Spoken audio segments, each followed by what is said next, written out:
He is the Northern English bastard. He comes from the land where the rainbows are black and white. He is the Northern English bastard. He roams the cobbled streets in his clogs and flat cap at night.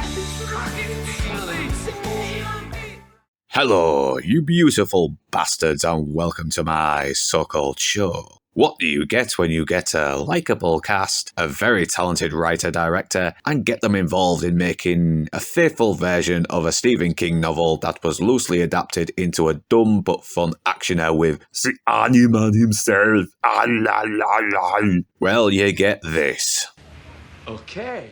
Which leads me into my next feeble attempt at being Barry Norman. So, slutty ladies and not so gentlemen, this is The Running Man. Set in generic futuristic corporatized city in the not-too-distant future of 2025?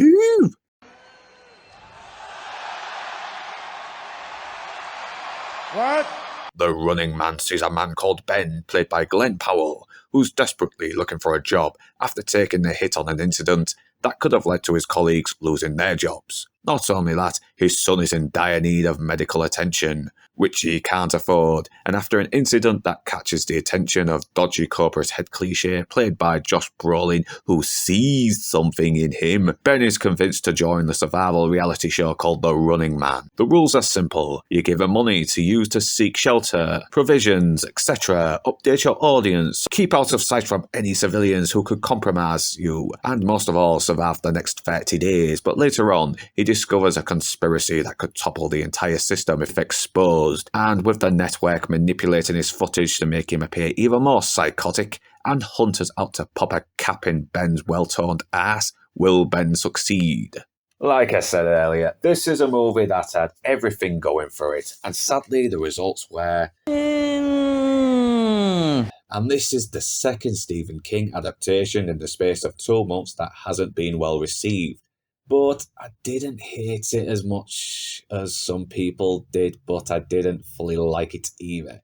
Now, don't get me wrong, the acting is on point, the action is fun, it's still energetically directed by Wright, and even though it was going out of its way to be more faithful to the Stephen King novel, I think it's just another dystopian sci-fi, and say what you like about the Arnold version, but that movie had personality. It was well paced and still got its point across about corporatism brainwashing people into apathy without needing to pile too much into the plot. The movie suffers from having Ben team up with 3 different characters without giving them any proper development, while replacing the other 2 people Ben became friends with at the beginning, despite the fact there were some attempts to develop their relationship before the game started. The only one of the characters Ben teams up with which I enjoyed was Michael Cera playing Michael Cera.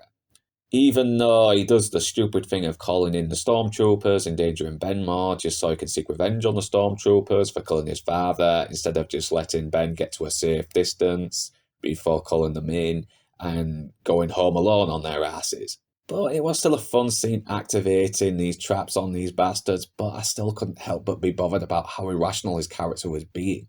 The movie also adds more plot points that, while they do add more layers to the corruption of the city, it kind of felt a little unneeded. You can say it's to give the movie an excuse to have the network manipulate the audience into thinking Ben is more of a psychopath, but you could have done that anyway without all that extra baggage. Not only that, there were instances where Ben shows up in places plain-faced where he's supposed to be in disguise, and no one bats a fucking eye despite his face actually showing up all over the monitors and walls and posters and shit. That's just lazy writing. Don't get me wrong, there are still some good. Glenn Powell is a likeable enough of a lead, and his charisma prevents this movie from being too tedious. He sells a man desperate and past his breaking point, and Josh Brolin brings his usual gravitas despite being another evil corporate villain. And Edgar Wright still fucking nails it with the action. When the action happens, it is fun, energetic, and downright awesome. But sadly, the people hunting Ben are just there. They leave no actual impact, while the original had some pretty memorable psychos for Arnie to take on. I don't think it's as bad as everyone is claiming, but it doesn't live up to its potential. And I will give credit to Wright trying to flesh out this world, but it suffers from having the game having too many rules. And don't get me wrong, if it's in the book, okay, but the original works by basically having one rule: don't fucking die. Not only that, it goes on too long. So despite some fun action and Glenn Powell showing to be Pedro Pascal but with actual likability, the Running Man sadly falls behind at last place. And whether you beautiful bastards are Northern, English or not, thanks for watching. And do remember to like, comment, share, subscribe, and to ring that bell in order to be notified. And if you wish to further support this channel, then the links are in the description below. But right now, that's me done, and I'm off to the pub.